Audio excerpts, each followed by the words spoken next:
Today we have a little bit of an unboxing starting. So this is where we get to unwrap. Da, da, da, da. Lots of paper and packing. What have we got here, people? That's right.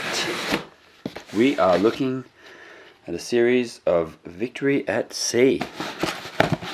So Victory at Sea is one of the newer games from Warlord Games. Of course it's all unpainted, so don't get too excited about that. This is the starter kit, Battle for the Pacific. It's got a few of the battleships, cruisers, and I think they're all cruisers. Yeah, cruisers and some destroyers for some basic scenarios to learn how to play the game. Comes with a game mat, all the cards and so on. What we will be doing is looking at these, but we also have, if you can hear the wrapping, the hardcover book, because it comes with a set of rules, which is basically the rules and not much else, and the rule book. So it's got all the rule books, plus it's got some great scenarios in here. And it's got all of the stats for everything else.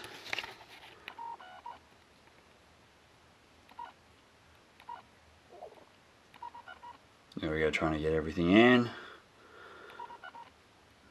Play scenario games or points games, like any great war game.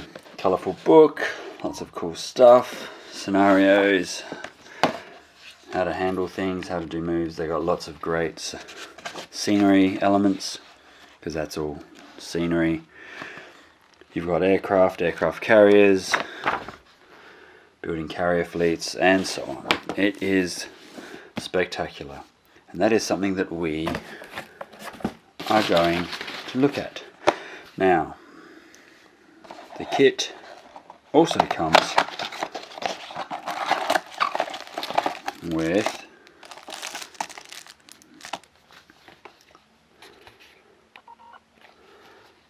a light cruiser. So what we will be looking at, just wanting to have a look at, this is how much of an unboxing it is. Give me a moment and we will come back. Alright, so here is the model.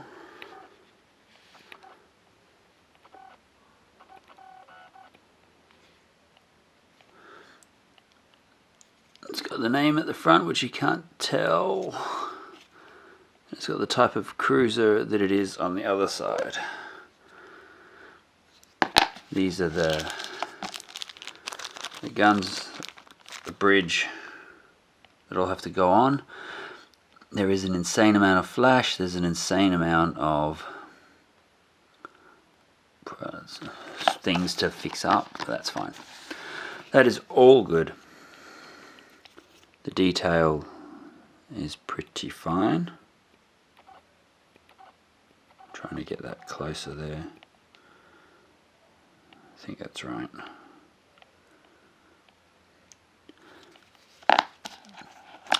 Awesome, and I'm glad it's got where the fore and the aft is, so that way you know what direction it's supposed to be facing. Alright, so this is just the initial unboxing. We'll crack everything open and have a look, then we'll get into getting something started.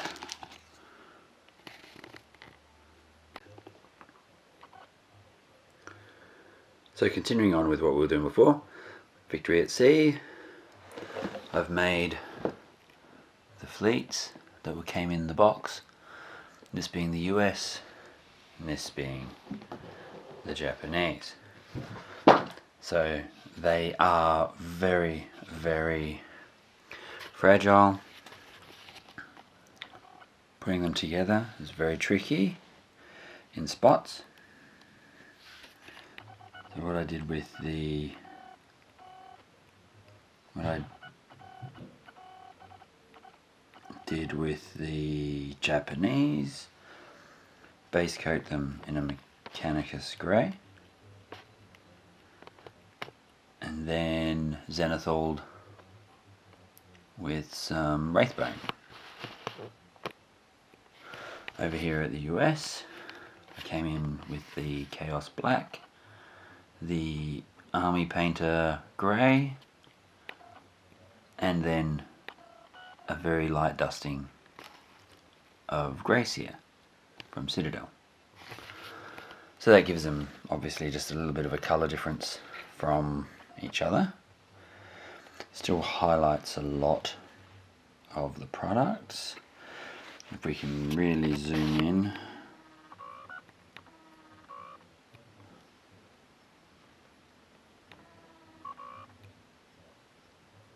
see the name, that'll get painted out so we could see it.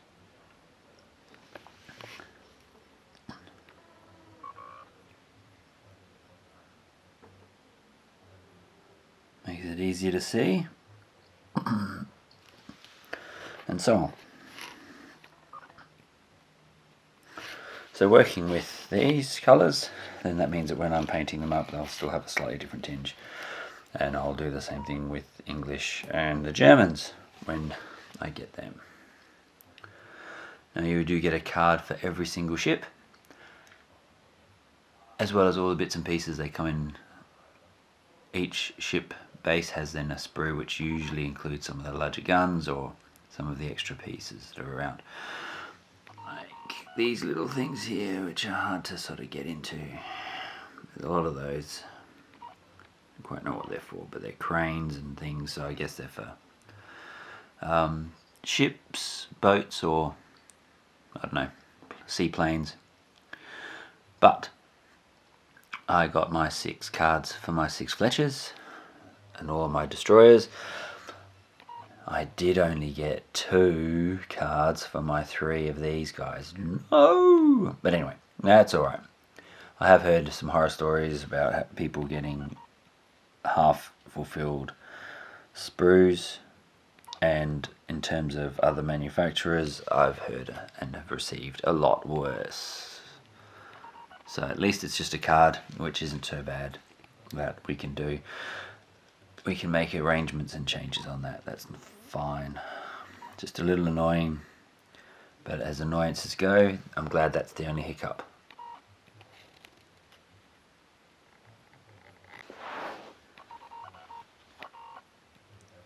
So these are the tokens and all the bits and pieces that come with it. This is the initiative tool plus the measuring tools, the smokes and the engine hits and the criticals, and these are the tags that go on the cards, and these are the cards. We won't go through all of this right now. Suffice to say, it's pretty awesome.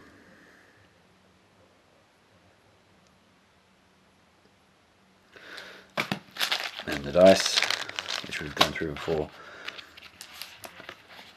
Now I'm got this,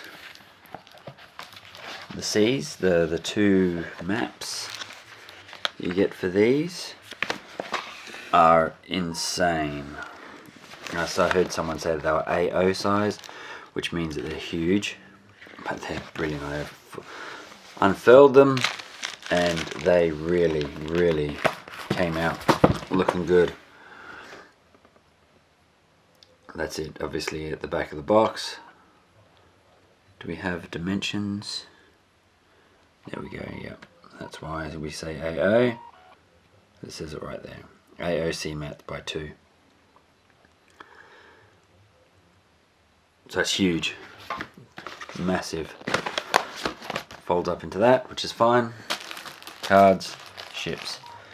So I've painted them the way that I have so that I can still put them on a board if I wanted to try and do a few test plays, which I might do, and that'll be next. But they are very fiddly to put together, requiring a little bit of patience, and you don't want to be having this as your very first time of ever putting together models, that's for sure. Okay. That's it for now. We'll bring it all back in when we've started doing the next step.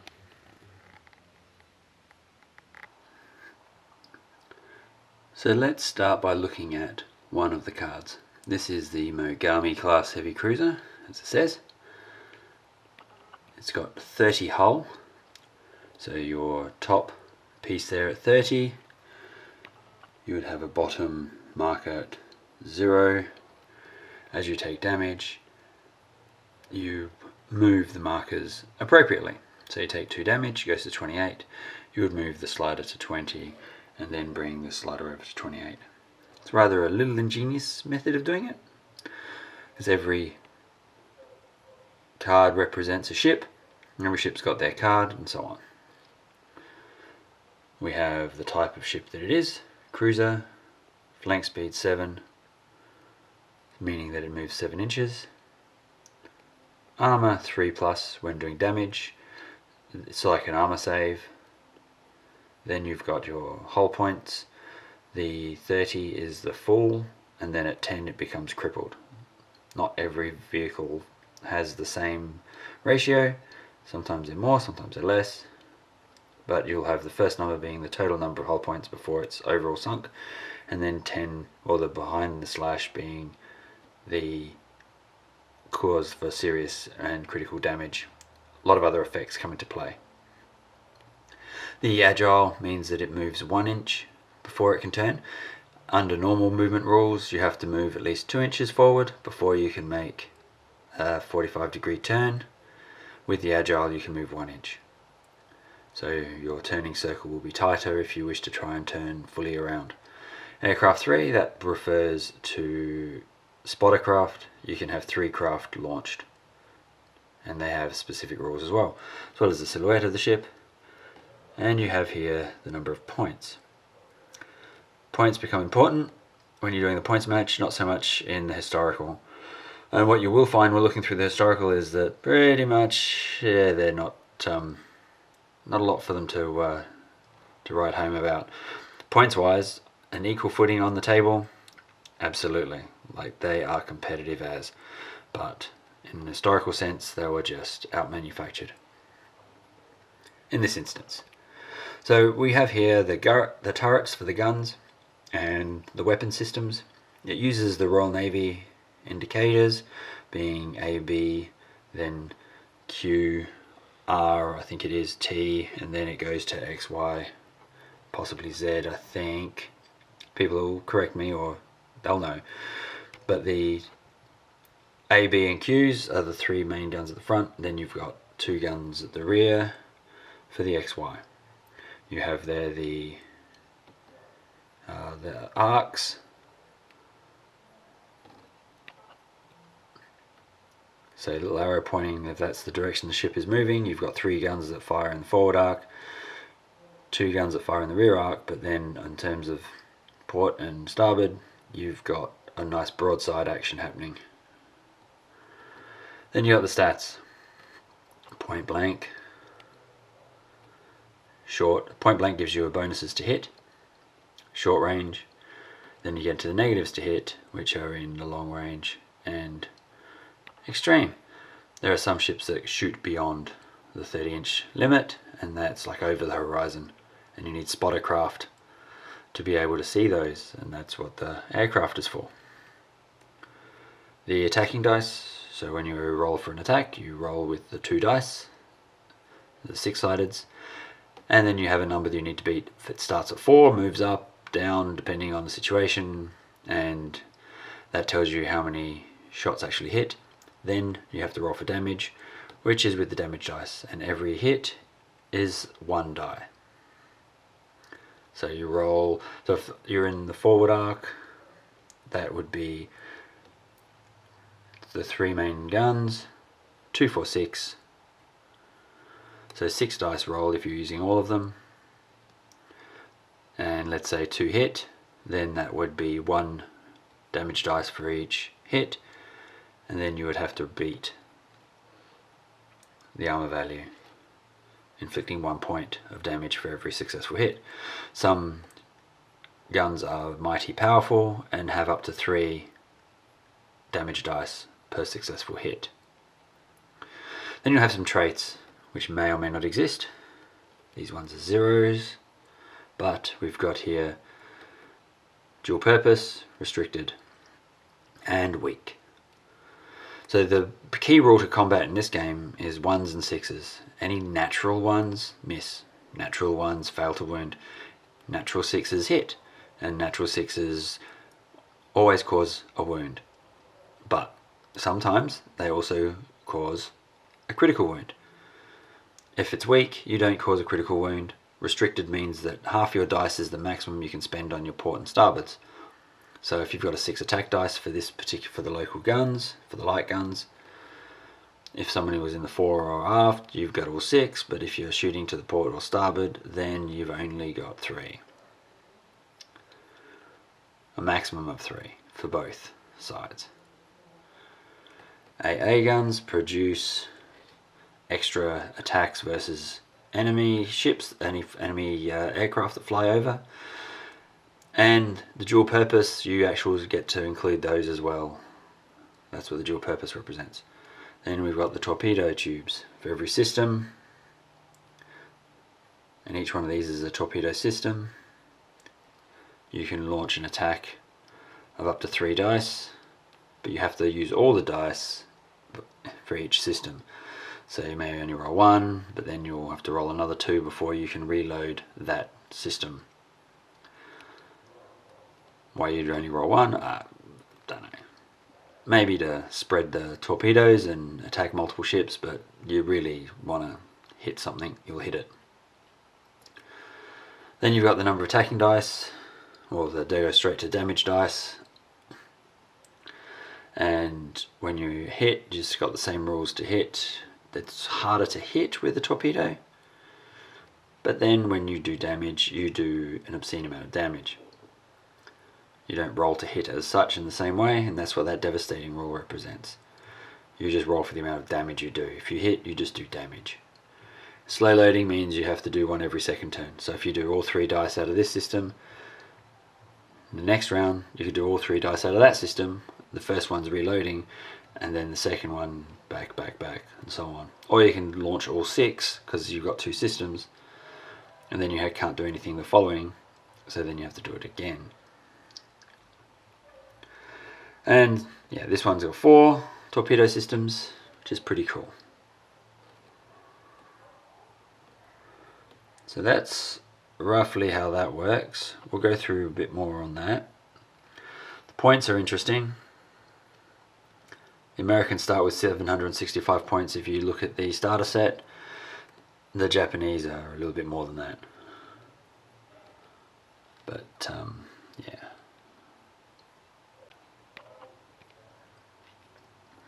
On the other side, we've got our stats, which is just our data. Then in this class there were 4 ships from this particular category of cruiser, and then you've got any refits that may happen. The interesting thing is that this base version is the 1940 version, so it comes with all the refits already on, and then if you want to do a cheaper version, you're taking off 100 points and you replace these weapon systems, which are a little bit less in some instances, but still. Then any of the other adjustments here. Radar allows you to see things and have an increased range and so on, and increases AA battery and plus 30 points, but only for that ship, those ships for that ship, and so on. So as you wish, you could say, right, we're playing a 1945 versions of the game, of the model, put everybody in that category and go for it. Playing everything from 1942, playing everything from 1940 and less, and so on. Increase aircraft to 7. Ouch. So they're not fighter craft, they're just spotters, recon. You can start with having every single ship the opponent. Yeah, there's special rules that come into play, and with that you can do a lot down the line. It becomes a very strong recon based ship, reconnaissance ship.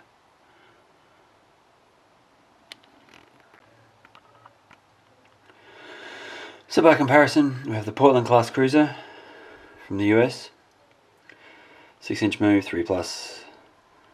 The Megami was a 7, and you're looking at the aircraft, but it doesn't have the agile, so it has to move 2 inches forward before it can make a turn. Hull 26/8. So you put a marker on the 20, marker on the 6, and work it down from there. Fewer systems.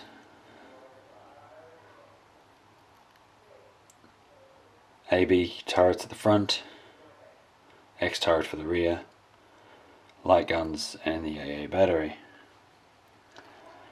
Same deal with the restricted. So the AP is the armor piercing. When you roll to hit and you successfully hit, then you roll to do the damage. So as this is a 3+, using a -2 on the AP, then you move it down. If it's a plus, you add it up, and so on. So the big guns here, so it's 2 or 3 attack dice.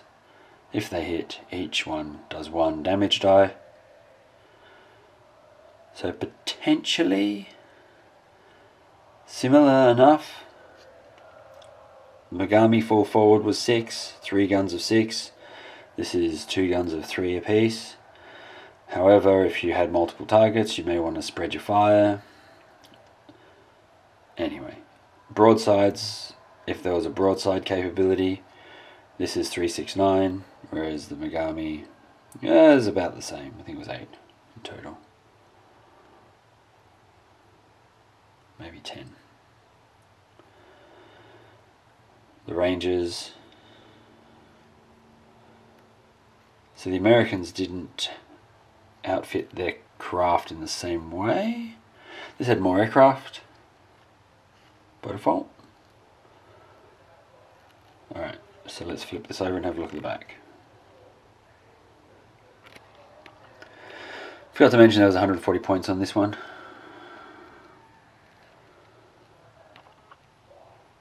A little bit of a history lesson. So the other ships are Portland and the Indianapolis. Both of those come with the starter set. And then you've got the refits. So again, if you wanted to play a 1944 game, you could put on all the refits or pick a refit and work it from there. The Americans had that capability of being able to change a lot faster, having much more industry.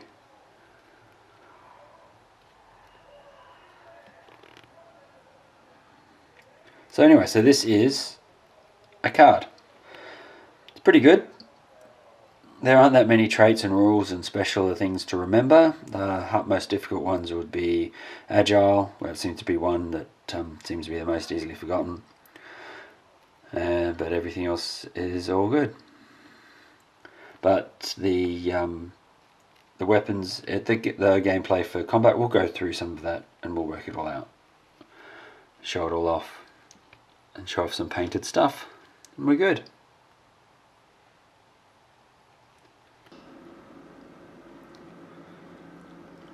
So before going any further, I just want to make a point, I suppose, of just saying that since this is close enough that we may have relatives or we may know people who worked, lived and fought on these ships, as a tabletop game we like to think of them dispassionately as pieces, but some people may get a bit twitchy.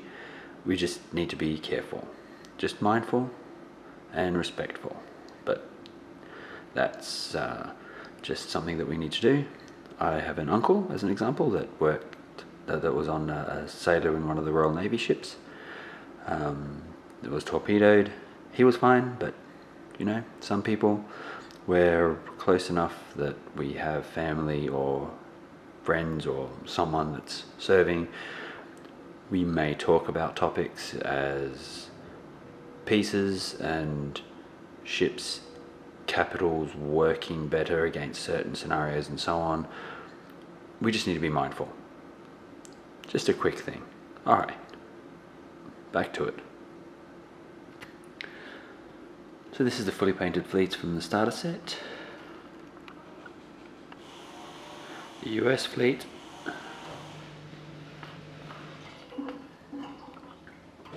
And I've placed little markers so that way we can identify multiple ships, and then that way I'll just put a note on the card whether it's 1, 2, 3, 4, 5 or 6 or 1, 2, 3. The Fletchers and the cruisers. So this is the US.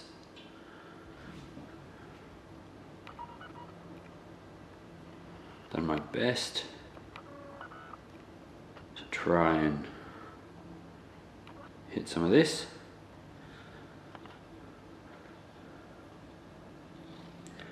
And this is the Japanese over here.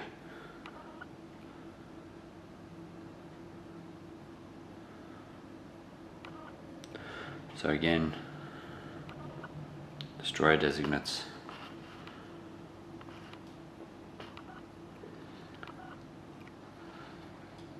So the Japanese fleet. So this is the initial starter set plus the Agano from the hardcover rulebook, totaling just over 1,000 points. And this is the US fleet, about 760 points. Straight out starter set.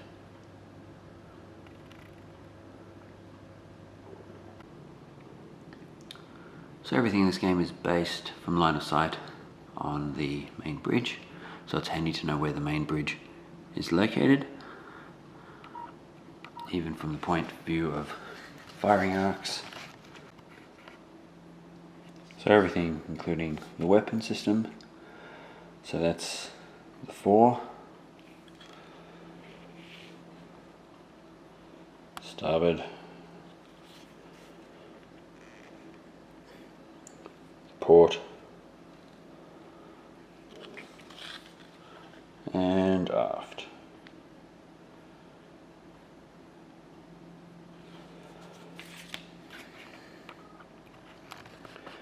Which also lends itself when you're working out line of sight. We're calculating from bridge to bridge and which arc it's in.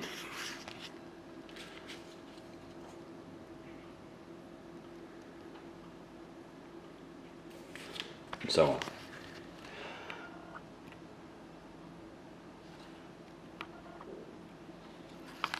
When moving, we line up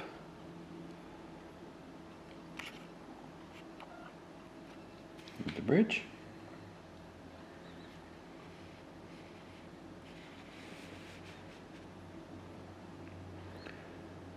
And move it.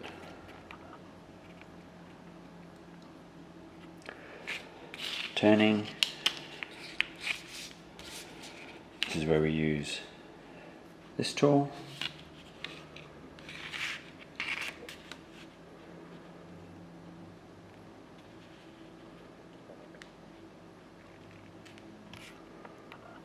If we can see, you can turn up to 45 degrees.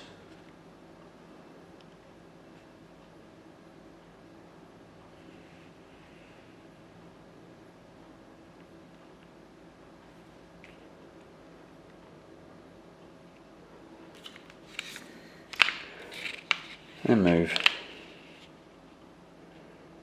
2 more.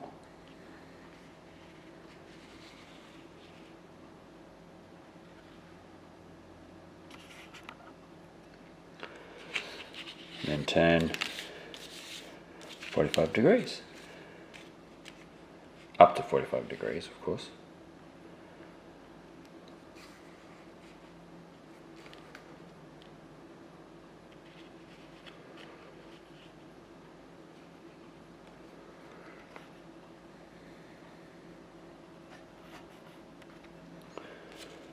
And then 2 more.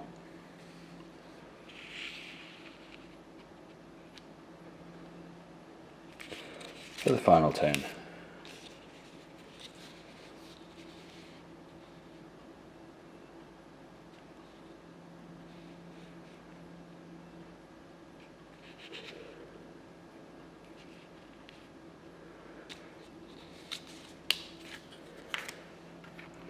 And that's 6 inches of movement, with 2 inches with a 45-degree turn. Then during combat, or the gunnery phase, bringing the weapons to bear, however necessary.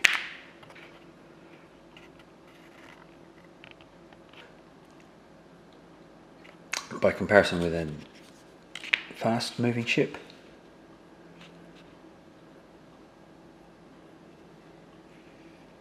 you can move 1 inch.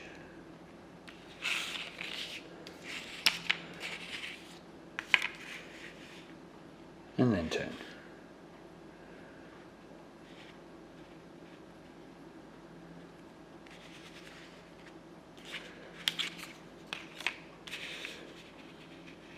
And then move 1 inch.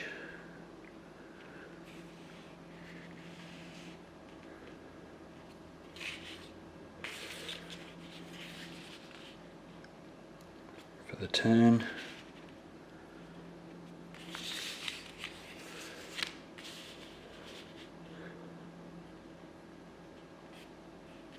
One inch.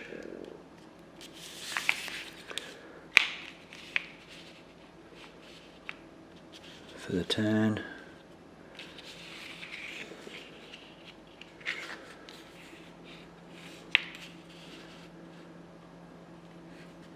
One inch.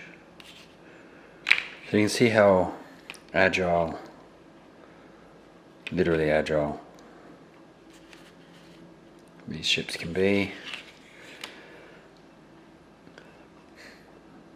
And depending on whether you're shooting first or shooting last, being able to reposition to angle power sides or broadsides into the enemy arcs where they're least successful.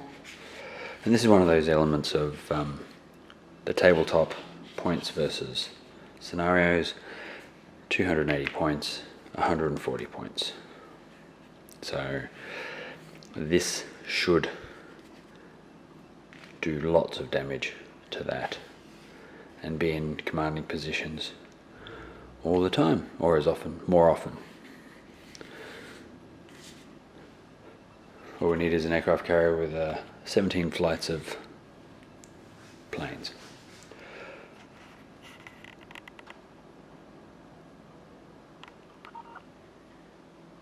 So having measured this up, that's 7 inches from bridge to bridge.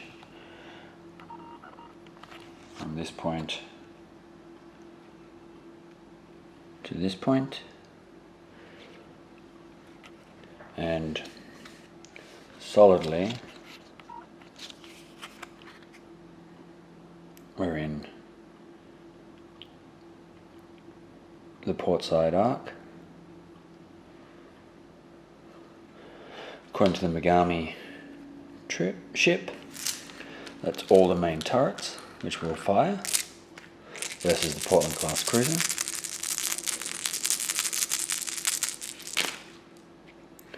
So these are attacking rolls to hit. Because it's point blank range, we need 3s.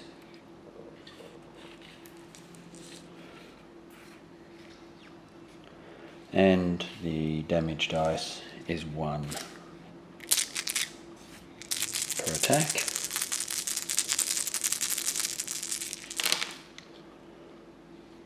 The Portland has an armor of 3+.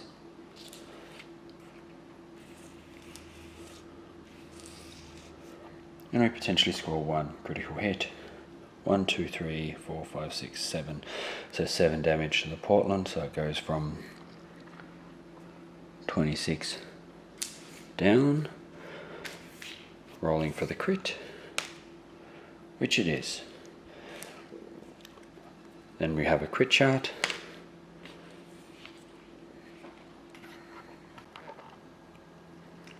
Which is an engine hit, and the first level of the engine, -1 to flank speed.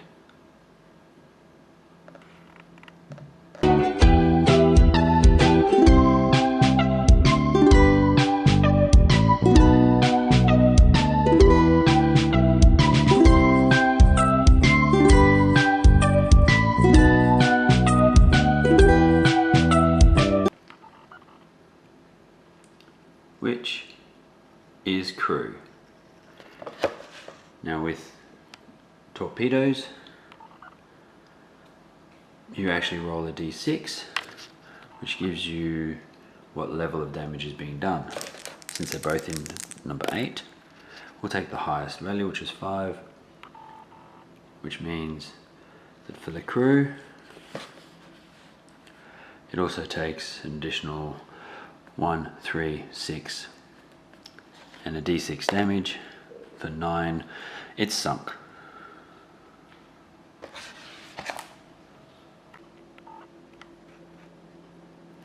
So after firing all the guns in one range of torpedoes, it's removed off the board and is sunk.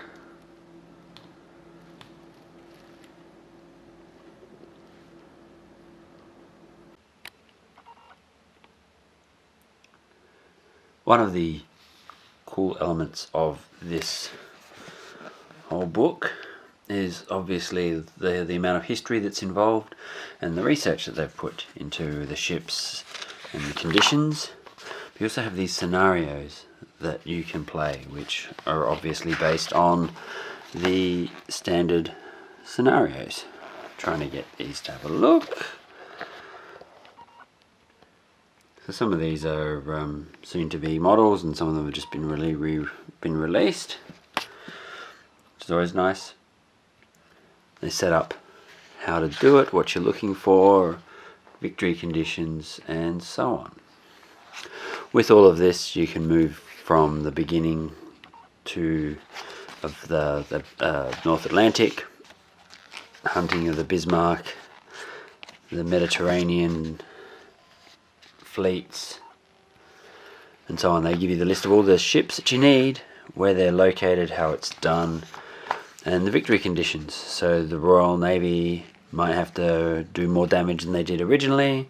The other Navy has to survive, or has to be able to withdraw X number of ships from the board edge, and so on, which is pretty cool. And insert the scenarios with additional rules on what is what, how it's laid out, so that you can do something similar. You may not be able to make the exact board layout, but do something similar.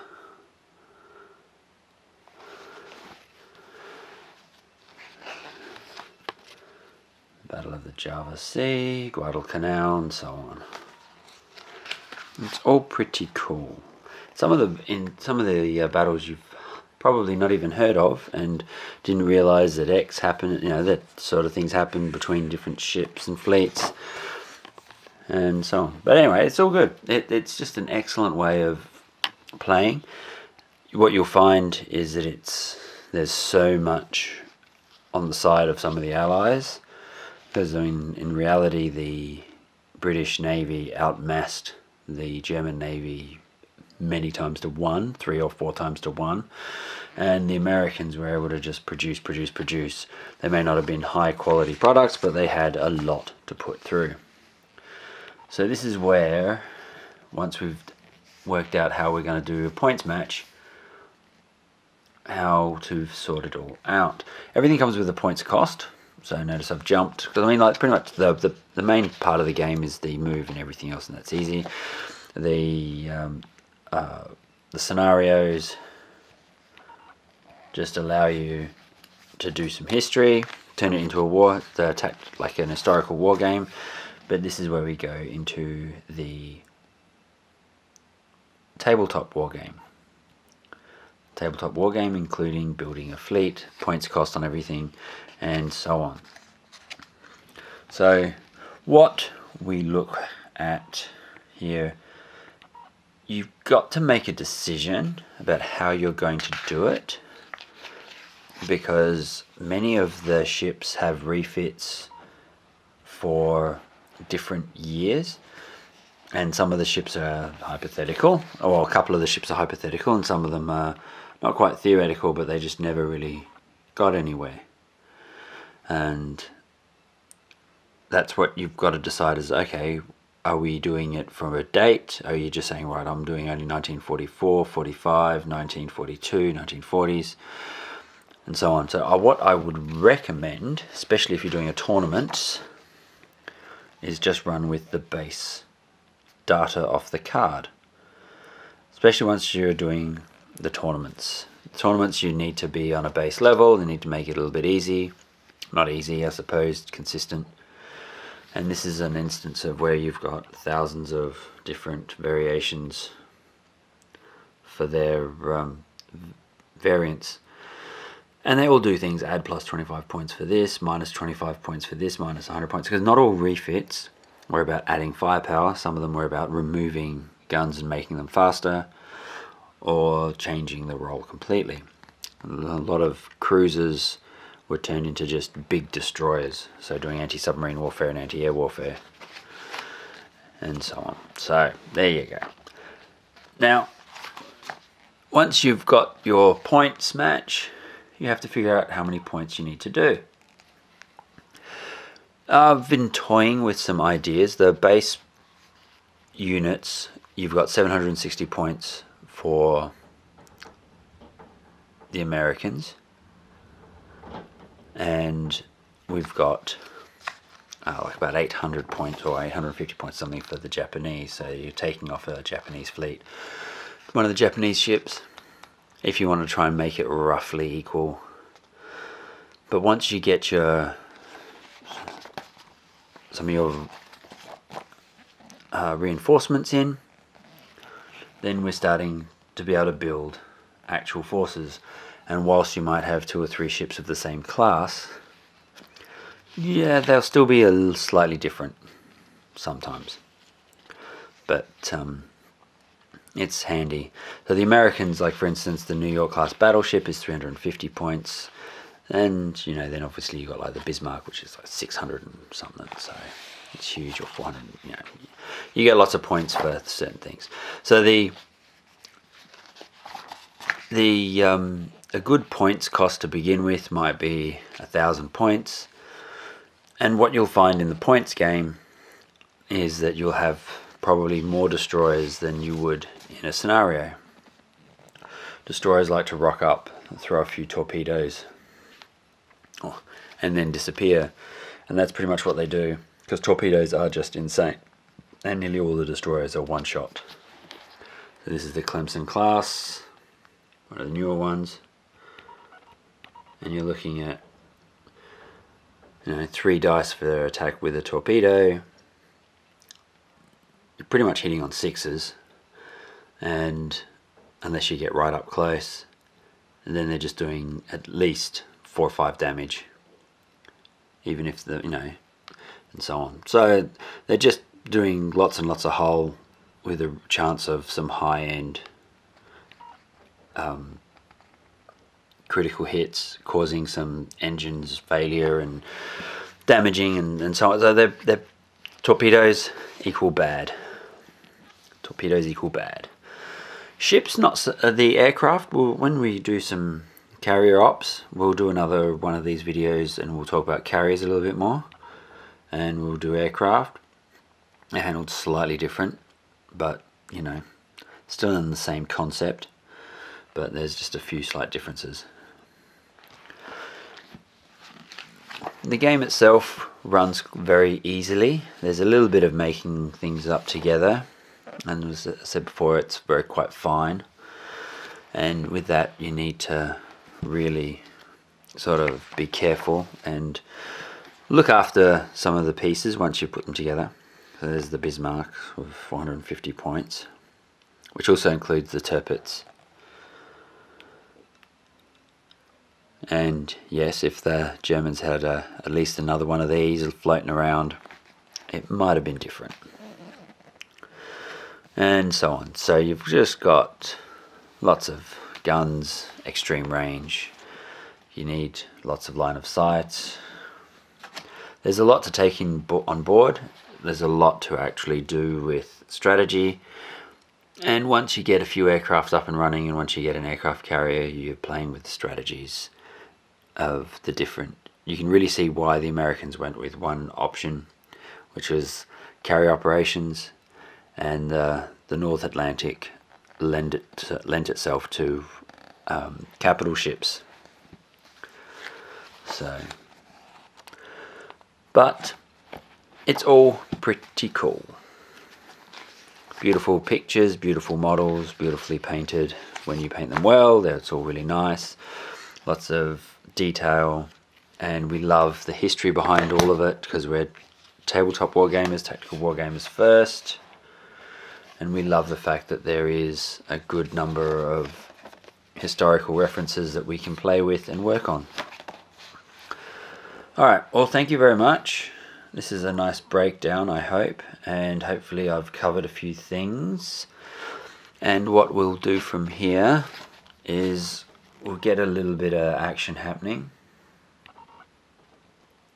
and try and get some games going as well. Cool. Alright. Thank you very much, and I appreciate all your time.